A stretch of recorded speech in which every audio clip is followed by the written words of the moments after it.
Dans cette vidéo, nous allons parler d'un cas d'usage typique en téléphonie sur IP, TOIP, qui est le travail à distance. C'est vraiment un besoin que la TOIP arrive à couvrir très bien aujourd'hui et qui était très difficile de couvrir à l'époque où on n'avait pas la téléphonie sur IP.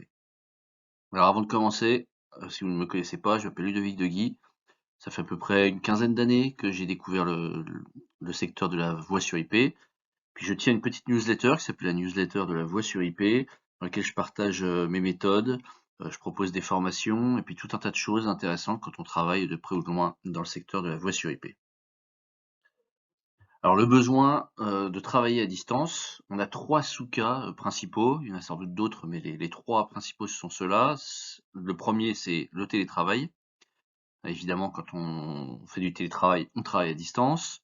Ensuite, il y a les télétravailleurs qui se déplacent beaucoup, donc typiquement population commerciale, ou encore des gens qui font de la maintenance, du support, et puis qui vont chez beaucoup de clients différents, donc qui sont jamais vraiment au même endroit. Donc ils ont besoin de pouvoir communiquer et de pouvoir être joignables par les collègues, etc., peu importe où ils sont.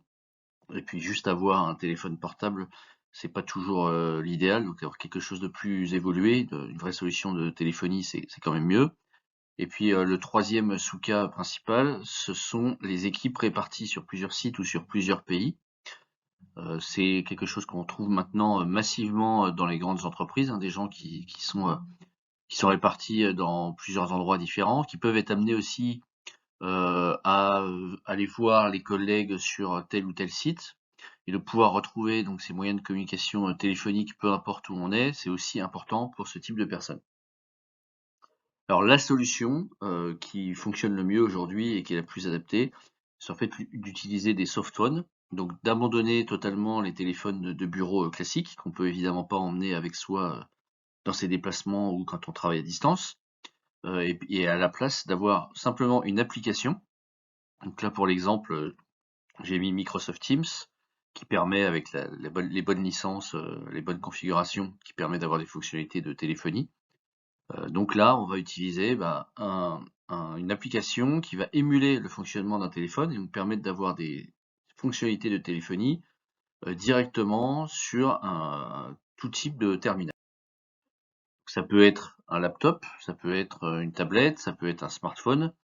Et en fait, on va retrouver plus ou moins la même application sur chacun, et en fonction des usages, en fonction des personnes, en fonction de la situation dans laquelle on se trouve, on va pouvoir accéder aux mêmes fonctionnalités avec cette application de téléphonie, donc ce téléphone software, ce softphone, qui permet de retrouver son numéro de téléphone où qu'on soit, quel que soit le terminal qu'on utilise. Pour finir, petit rappel, la newsletter La Voix sur IP, j'ai mis le lien en description. À bientôt.